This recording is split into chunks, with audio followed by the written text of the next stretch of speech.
এক বাবা যে নিজের পরিবারকেই শেষ করে দিতে চেয়েছিল। দুই ছোট্ট মেয়ে যারা 5 বছর বেঁচে ছিল গভীর জঙ্গলে, আর এক ভয়ঙ্কর আত্মা যে নিজেকে তাদের মা মনে করত। আজকের গল্প এমন এক মায়ের যার ভালোবাসা মৃত্যুর পরও শেষ হয়নি। গল্পটি শুরু হয় প্রচন্ড তুষারপাতের এক সকালে। একজন স্টক ব্রোকার জেফ্রি 2008 সালের আর্থিক ধসের পর সবকিছু হারিয়ে মানসিকভাবে ভেঙে পড়ে। রাগ আর হতাশায় সে নিজের অফিসের কয়েকজনকে মেরে ফেলে, তারপর নিজের আলাদা থাকা স্ত্রীকেও হত্যা করে। এরপর সে তার দুই ছোট মেয়ে ভিক্টোরিয়া আর লিলিকে নিয়ে গাড়ি করে পালিয়ে যায়। বরফে ঢাকা রাস্তার গাড়ি স্কিড করে জঙ্গলের মধ্যে দুর্ঘটনা হয়। ভিক্টোরিয়ার চশমা ভেঙে যায়, ফলে সে ঠিকমতো দেখতে পারে না। জেফ্রি একটা পুরনো পরিত্যক্ত কেবিন খুঁজে পায়। সেখানে সে সিদ্ধান্ত নেয় মেয়েদের মেরে নিজেও আত্মহত্যা করবে। সে বন্দুক তুলতে হঠাৎ পেছন থেকে এক অদ্ভুত ছায়ামূর্তি তাকে টেনে নিয়ে ভয়ঙ্করভাবে মেরে ফেলে, এবং এখান থেকে শুরু হয় আসল হরর। 5 বছর ধরে সবাই ভাবে মেয়েরা মারা গেছে, কিন্তু তাদের চাচা লুকাস, যে জেফ্রির যমজ ভাই, হাল ছাড়ে না। অবশেষে এক সার্চ টিম জঙ্গলের সেই কেবিন খুঁজে পায়। ভেতরে যা দেখা যায় তা সবাইকে স্তব্ধ করে দেয়। দুই মেয়ে বেঁচে আছে, কিন্তু তারা আর স্বাভাবিক মানুষ নেই। 4 হাত পা হেঁটে চলে, কাঁচা ফল খায়, গর্জন করে একেবারে বন্য প্রাণীর মতো। তাদের নিয়ে যাওয়া সাইকিয়াট্রিস্ট ডক্টর ড্রেফার্স এর কাছে। সেখানে তারা বারবার এক নাম বলে, মামা।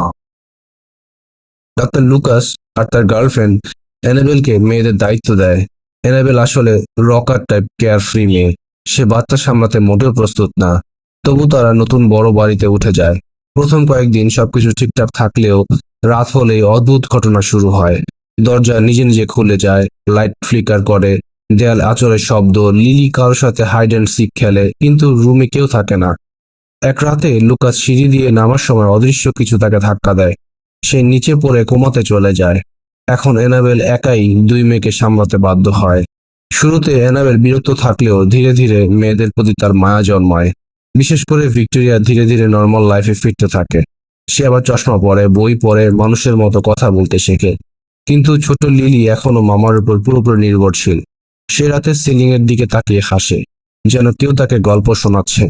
ভিক্টোরিয়া একসময় অ্যানাবেলকে বলে, মামা গেটস জেলাস। এই এক লাইনেই সাসপেন্স আরো বাড়ে। ডক্টর ড্রেফার্স ইনভেস্টিগেশন শুরু করে। ধীরে ধীরে বেরিয়ে আসে 1800 সালের এক ভয়ঙ্কর ইতিহাস। এক অ্যাসাইলামে এডিথ ব্রেনার নামে এক মানসিক রোগী ছিল। তার একটা বেবি গার্ল ছিল। নানরা সে বাচ্চাকে তার কাছ থেকে আলাদা করে নেয়। এডিথ অ্যাসাইলাম থেকে পালিয়ে বাচ্চাকে নিয়ে জঙ্গলে দৌড়ায়, পিছু নেয় লোকজন। শেষে ক্লিফ এইজে গিয়ে সে বাচ্চাকে নিয়ে লাফ দেয়, কিন্তু নিচে পড়ার আগে বাচ্চাটা একটা গাছের ডালে আটকে যায়, আর এডিথ পানিতে পড়ে মারা যায়। সে কখনোই বুঝতে পারেনি যে তার সন্তান তার সাথে মারা যায়নি।